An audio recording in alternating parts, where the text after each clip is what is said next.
어제 아침 며느리에게서 온 문자 한 통이 저를 깊은 고민의 늪으로 빠뜨렸습니다. 어머님, 잠시 통화 가능하실까요? 아이 돌봄 문제로 상의드릴 게 있어서요. 이 짧은 문자에 담긴 의미를 저는 이미 알고 있었습니다. 저희 며느리가 아이를 맡아달라는 요청을 할 것이라는 것을 이미 몇 번 암시적으로 언급한 적이 있었으니까요. 하지만 이렇게 정식으로 이야기를 꺼낼 줄은 몰랐습니다. 통화를 하자 예상대로 며느리는 제게 손주를 돌봐달라고 부탁했습니다. 출산 휴가가 끝나고 직장에 복귀해야 하는데 믿고 맡길 만한 어린이집을 찾지 못했다는 것이었습니다. 육아와 일을 병행하기가 너무 힘들다며 적어도 아이가 유치원에 들어갈 때까지만 도와달라고 했습니다. 그렇게 시작된 저의 고민은 밤새 이어졌습니다. 이제 66, 제 인생의 새로운 챕터를 시작하려던 참이었습니다. 남편과 함께 그동안 미뤄왔던 여행을 다니고 취미 생활도 즐기며 우리만의 시간을 보내고 싶었습니다. 하지만 한편으로는 사랑하는 손주를 직접 보살피고 키우는 일이 얼마나 소중한 경험이 될지 생각하니 마음이 흔들립니다. 지금부터 제가 왜 이토록 깊은 고민에 빠졌는지, 그리고 어떤 결정을 내리게 되었는지 이야기해 보려 합니다.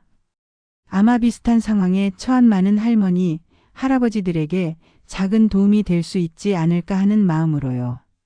저와 남편은 35년간의 직장 생활을 마치고 3년 전에 은퇴했습니다.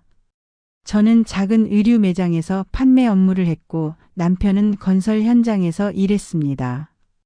평범한 직장인으로 살아오면서 우리는 딸 하나와 아들 하나를 대학까지 보냈고 두 아이 모두 취직하여 가정을 이루었습니다. 아들은 7년 전에 결혼했고 3년 전에 첫 손주가 태어났습니다. 그때만 해도 저희가 정식으로 육아를 담당할 일은 없었습니다. 며느리가 육아휴직을 쓰고 아이를 돌봤고 저희는 주말에 가끔 방문해서 아이와 시간을 보내는 정도였죠. 그런데 상황이 바뀌었습니다. 며느리의 육아휴직이 끝나고 직장에 복귀해야 하는데 지금의 맞벌이 상황에서는 아이를 돌볼 사람이 필요했습니다. 처음에는 어린이집을 알아봤지만 대기자가 많아 들어가기 힘든 상황이었고 믿을 만한 곳을 찾기도 쉽지 않았다고 합니다. 그래서 며느리의 요청이 들어온 것입니다. 평일 아침 8시부터 저녁 7시까지 거의 하루 종일 손주를 돌봐달라는 부탁이었습니다. 이 요청을 받고 처음에는 당연히 도와주려고 마음먹었습니다. 손주는 너무나 사랑스러웠고 그 아이를 돌보는 일이 힘들게 느껴지지 않았으니까요. 하지만 곰곰이 생각해보니 여러 가지 걱정과 고민이 떠올랐습니다. 첫째, 제 나이와 체력의 문제였습니다. 이제 60이 넘은 나이에 3살배기 아이를 종일 돌보는 일이 쉽지 않을 것입니다.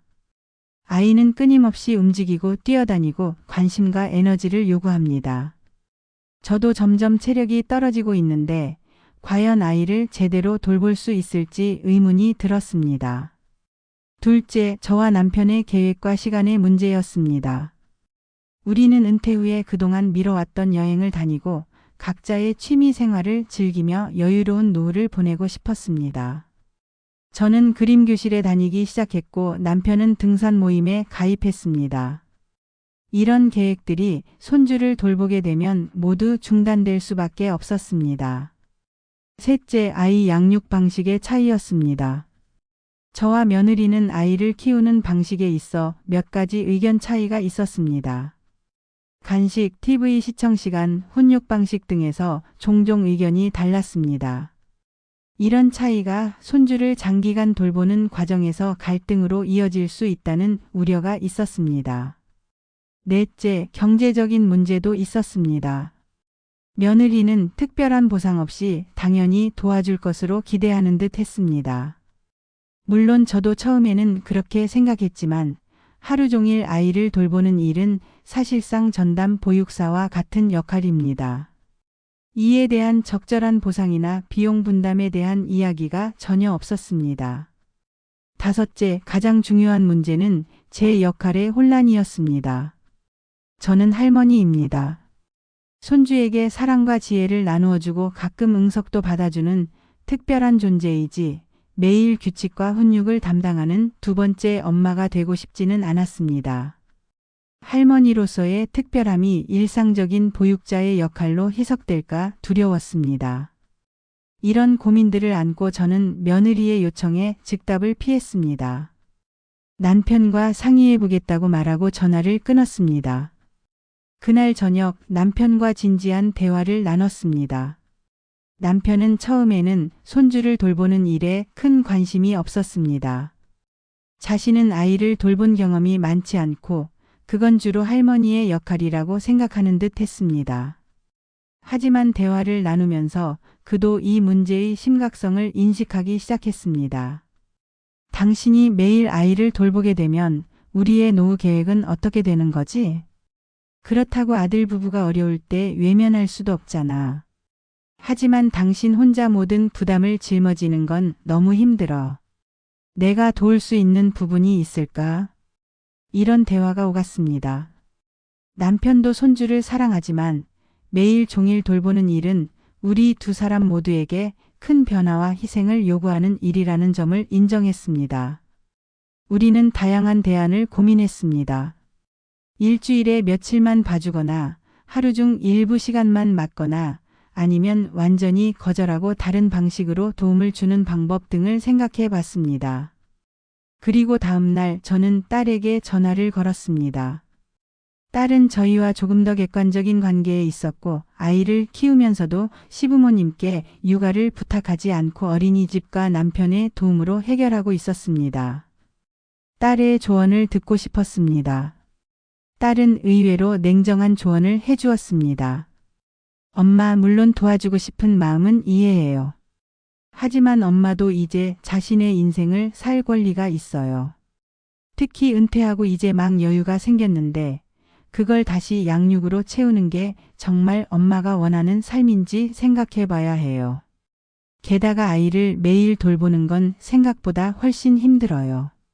엄마 나이에는 체력적으로도 부담이 클 거예요. 그리고 나중에 손주가 유치원이나 학교에 가면 또 엄마의 역할이 줄어들게 되는데 그때 상실감도 클 수 있어요. 딸의 말은 전곡을 찔렀습니다. 저도 모르게 좋은 할머니, 좋은 시어머니가 되어야 한다는 의무감에 사로잡혀 있었던 것 같습니다. 하지만 정말 이것이 제가 원하는 삶의 방식인지 또 손주에게도 최선인지 진지하게 생각해 볼 필요가 있었습니다. 고민 끝에 저는 며느리와 아들을 우리 집으로 초대했습니다. 진지한 대화가 필요했습니다.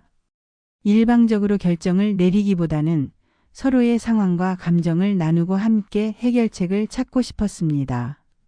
그들이 도착하자 저는 준비해둔 차와 과자를 내오며 대화를 시작했습니다. 이번 일로 많이 고민했단다. 할머니로서 손주를 돌보는 일은 물론 기쁜 일이지만 우리 모두에게 최선인 방법을 찾고 싶어.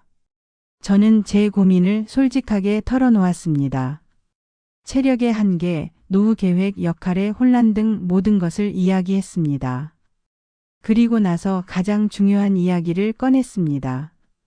무엇보다 아이에게 어떤 환경이 가장 좋을지 생각해 봐야 할 것 같아. 할머니와 함께 시간을 보내는 것도 중요하지만 또래 아이들과 어울리고 전문적인 교육을 받는 것도 필요하지 않을까? 아들과 며느리는 조용히 제 말을 들었습니다. 처음에는 조금 실망한 기색이었지만 대화가 진행될수록 그들도 제 입장을 이해하기 시작했습니다. 며느리가 입을 열었습니다. 어머님, 솔직히 말씀해 주셔서 감사해요. 저희도 어머님께 부담을 드리고 싶지 않았는데 마땅한 대안이 없어서. 하지만 어머님 말씀도 이해해요. 저희가 다른 방법을 더 적극적으로 찾아볼게요. 아들도 동의했습니다. 엄마, 당연히 엄마의 시간과 계획도 중요해요. 저희가 너무 쉬운 해결책만 찾으려 했던 것 같네요. 그렇게 우리는 대안을 함께 모색하기 시작했습니다. 결국 다음과 같은 절충안을 마련했습니다. 첫째, 저는 일주일에 이틀만 손주를 돌보기로 했습니다. 나머지 날은 아들 부부가 어린이집과 재택근무 등을 활용해 해결하기로 했습니다. 둘째, 손주를 돌보는 날에도 오전 9시부터 오후 5시까지로 시간을 제한했습니다. 이렇게 하면 제가 너무 지치지 않고 아이에게도 충분한 관심을 줄 수 있을 것 같았습니다. 셋째, 아이 양육 방식에 대해서는 기본적인 원칙을 함께 정했습니다. 식사, 낮잠, 놀이 시간 등에 대한 일관된 규칙을 만들어 혼란을 줄이기로 했습니다. 넷째, 경제적인 부분에 대해서는 약간 조심스러웠지만 아들이 먼저 제안했습니다. 아이를 돌보는 날에 식비와 간식비, 그리고 소정의 용돈을 매달 주기로 했습니다. 금액은 크지 않았지만 제 역할에 대한 인정과 감사의 표시로 받아들였습니다. 다섯째, 무엇보다 중요한 것은 이 합의가 영구적이지 않다는 점이었습니다. 6개월 후에 다시 상황을 검토하고 필요하면 계획을 조정하기로 했습니다. 이 대화 이후 저는 큰 짐을 내려놓은 기분이었습니다.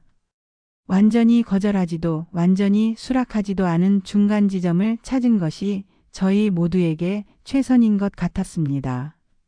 그렇게 저는 손주를 일주일에 이틀 돌보기 시작했습니다.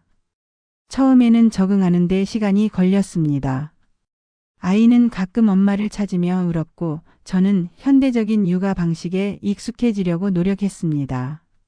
화요일과 목요일 아침 아들이 출근길에 아이를 데려다 주면 우리의 특별한 시간이 시작됩니다. 아침에는 그림책을 읽어주고 함께 간단한 놀이를 합니다. 점심 식사 후에는 낮잠을 재우고 그 시간에 저는 잠시 휴식을 취합니다. 오후에는 날씨가 좋으면 근처 공원에 산책을 나가고 비가 오면 집에서 블록놀이나 그림 그리기를 합니다. 처음 몇 주는 정말 힘들었습니다. 하루가 끝나면 온몸이 쑤시고 피곤했습니다. 하지만 점차 리듬을 찾게 되었고 손주와의 시간이 특별하고 소중하게 느껴지기 시작했습니다. 무엇보다 일주일에 이틀이라는 적당한 시간이 좋았습니다. 손주와 충분히 유대감을 형성할 수 있으면서도 제 개인 시간과 계획을 유지할 수 있었습니다.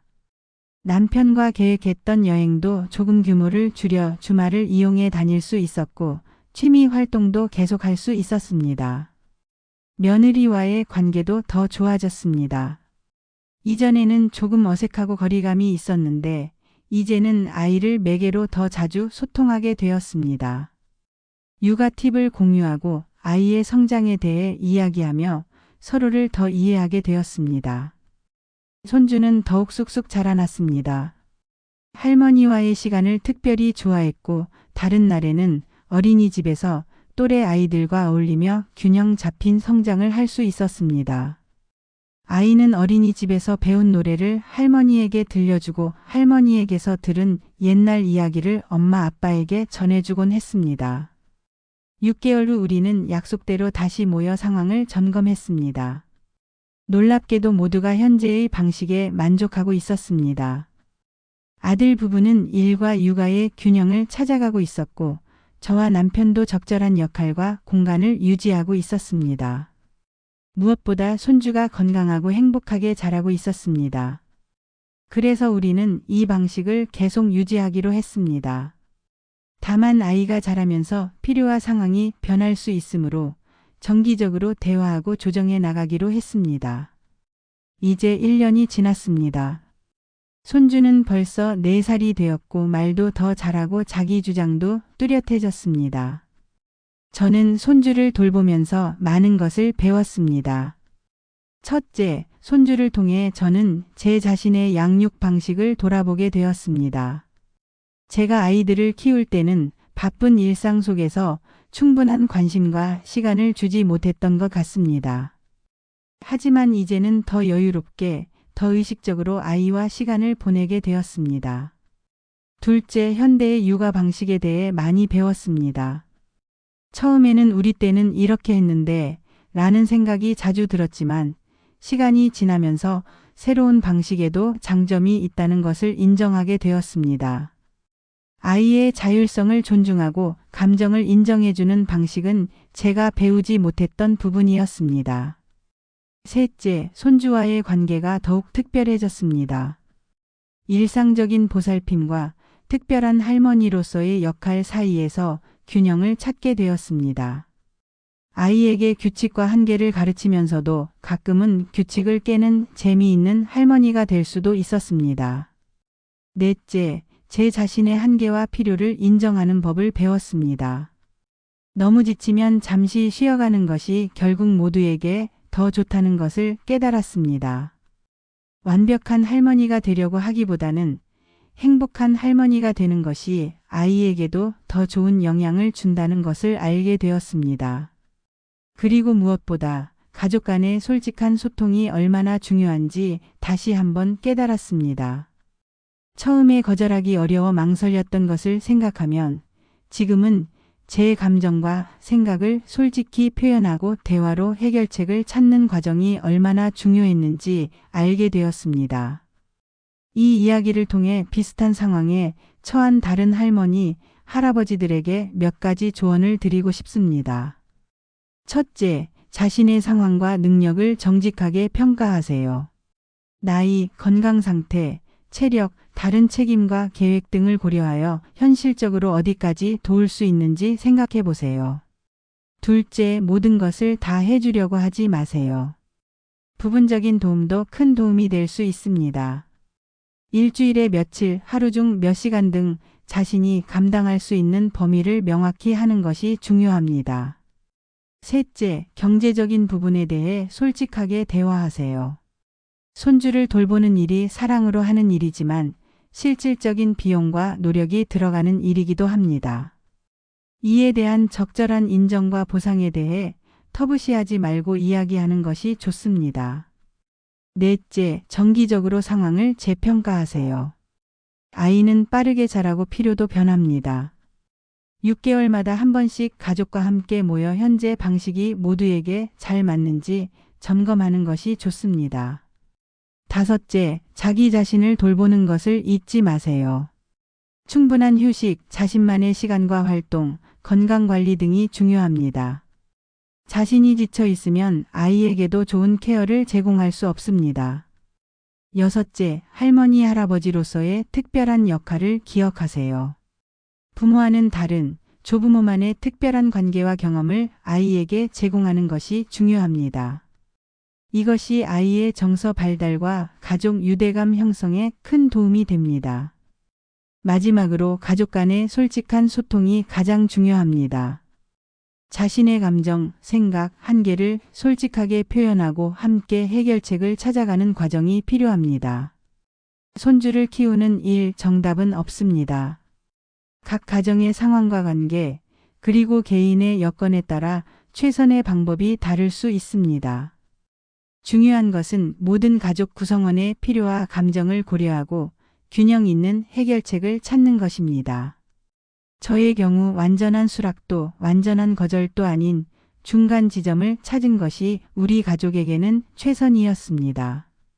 일주일에 이틀 하루 8시간 동안 손주를 돌보는 일은 제게 큰 기쁨과 보람을 주면서도 제 개인의 삶과 균형을 이룰 수 있게 해주었습니다. 이 선택이 쉽지만은 않았습니다. 때로는 더 많이 도와줄 수 있을까 하는 죄책감이 들기도 하고 반대로 내 시간을 너무 많이 빼앗기는 건 아닐까 하는 생각이 들기도 합니다. 하지만 지금의 방식이 우리 모두에게, 특히 손주에게 가장 좋은 환경을 제공한다고 믿습니다. 손주는 할머니와의 특별한 시간도 갖고 또래와 어울리는 시간도 갖고 부모와의 시간도 충분히 가질 수 있습니다. 다양한 관계와 환경 속에서 균형 잡힌 성장을 할 수 있는 것이죠. 그리고 저와 남편은 손주와의 소중한 시간을 충분히 즐기면서도 우리의 노후 생활을 포기하지 않을 수 있게 되었습니다. 여행도 다니고 취미 생활도 하고 친구들과의 만남도 유지할 수 있게 되었습니다. 그렇다고 이 방식이 모든 가정에 맞는 것은 아닙니다. 어떤 할머니들은 손주를 매일 돌보면서도 큰 행복과 보람을 느끼는 분들도 계십니다.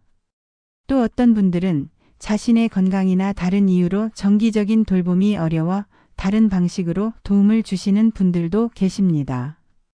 각자의 상황과 여건, 관계에 맞는 방식을 찾는 것이 중요합니다. 이 모든 과정을 겪으면서 저는 할머니의 역할에 대해 많은 생각을 하게 되었습니다. 전통적으로 우리 사회에서는 할머니가 손주 양육에 깊이 관여하는 것이 당연시되어 왔습니다. 특히 맞벌이 가정이 늘어나면서 조부모의 육아 부담은 더욱 커지고 있습니다. 한국 사회에서는 손주 바보라는 말이 있습니다. 손주를 너무 사랑한 나머지 모든 것을 다 해주고 싶어하는 할머니, 할아버지를 일컫는 말이죠. 물론 이런 깊은 사랑은 아름답습니다. 하지만 때로는 이런 기대와 압박이 조부모들에게 부담으로 작용하기도 합니다. 저는 이제 현대적인 할머니의 역할을 찾아가고 있는 것 같습니다. 손주를 사랑하고 돌보면서도 자신의 삶과 균형을 이루는 할머니. 손주에게 많은 것을 해주면서도 스스로의 한계와 필요를 인정하는 할머니. 전통과 현대 사이에서 새로운 역할 모델을 만들어가고 있는 것이죠. 사실 며느리도 처음에는 제가 더 많은 시간을 손주와 보내기를 바랐을지도 모릅니다. 어쩌면 다른 할머니들이 손주를 전담해서 돌보는 사례를 보며 기대했을 수도 있습니다. 하지만 시간이 지나면서 그녀도 우리의 방식이 모두에게 더 건강하고 지속 가능한 방법이라는 것을 인정하게 되었습니다. 며느리가 최근에 저에게 한 말이 기억납니다. 어머님, 처음에는 솔직히 좀 서운했어요. 다른 친구들 시어머니는 다 봐주시는데. 하지만 지금 생각해보면 어머님 방식이 저희 가족에게 더 좋은 것 같아요. 어머님도 행복하시고 아이도 다양한 경험을 하고 저희도 부모로서의 책임을 회피하지 않게 되었으니까요. 이 말을 들었을 때 저는 제 선택이 옳았다는 확신이 들었습니다. 손주가 이제 곧 유치원에 들어갈 나이가 됩니다. 이제 제 역할도 조금씩 변화할 것입니다. 매일 돌봄보다는 방과 후 시간이나 방학 때 함께하는 시간이 더 중요해질 것 같습니다. 그리고 며느리가 둘째 아이를 갖게 되면 또 새로운 논의가 필요할 수도 있습니다. 하지만 이제는 두렵지 않습니다. 솔직한 대화와 상호 존중을 통해 우리는 다시 균형점을 찾아갈 것입니다. 이 경험을 통해 저는 손주를 키우는 것과 손주와 소중한 시간을 보내는 것 사이의 차이를 알게 되었습니다.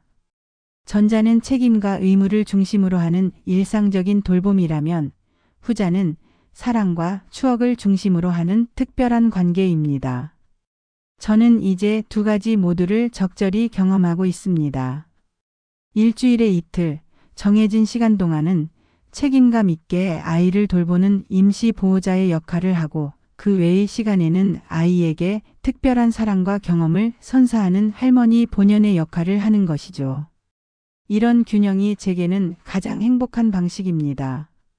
손주를 사랑하고 돌보는 기쁨을 충분히 누리면서도 제 자신의 인생을 포기하지 않는 방식. 이것이 바로 제가 찾은 현대적인 할머니의 모습입니다.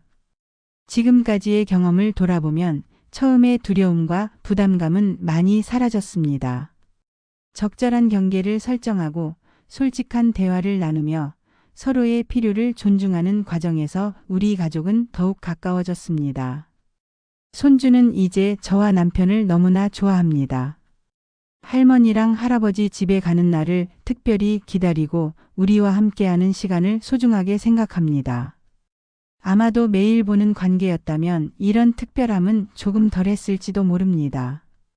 며느리와의 관계도 훨씬 더 깊어졌습니다.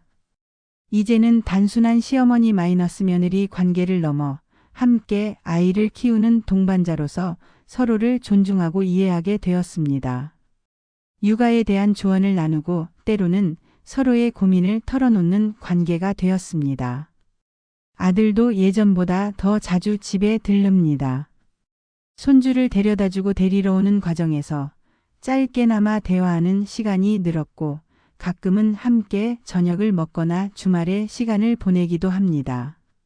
남편은 처음에 손주 돌봄에 소극적이었지만 이제는 아이와 함께하는 시간을 즐기게 되었습니다.